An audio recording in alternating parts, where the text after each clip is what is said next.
السلام علیکم students of class 5. بچوں آج آپ نے اپنی کاپی پہ جو ہم نے دونوں یہ کیے تھے اپنے اسباق کیے تھے، دیکھو ناشا ہے مور، یہ نظم تھی، اس کا جو ہے نا مرکزی خیال آپ نے لکھنا ہے کاپی پہ. میں آپ کو ابھی پک سینڈ کر دیتی ہوں اور اس کو یاد کرنا ہے. اور یہ جو خلاصہ ہے یہ بھی آپ نے لکھنا ہے میجر طفیل محمد شہید کا. تو یہ بھی آپ نے اسی طرح کاپی پہ نیٹ لکھنا ہے. جنہوں نے لکھا ہوا ہے وہ نہ لکھیں، جنہوں نے نہیں لکھا ہوا وہ اس کو لکھیں اچھی طرح سے اور اس کو یاد کریں. یہ میں نے آپ کو کرایا ہوا ہے.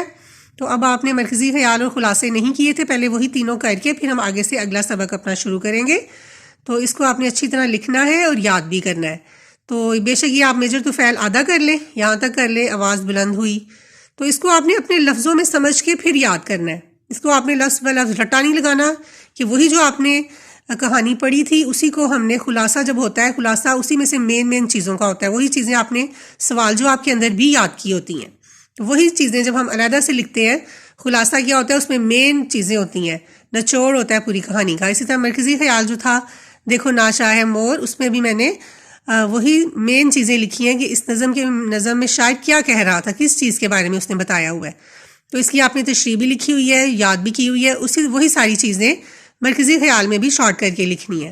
ٹھیک ہے، تو آپ نے کوئی بھی مسٹیک نہیں کرنی املا کی، اور اچھی طرح سے آپ نے اس کو دونوں چیزوں کو لکھنا ہے. اور خلاصہ بے شک آپ آدھا یاد کر لیں، آدھا آج کر لیں، آدھا کل کر لیجئے گا.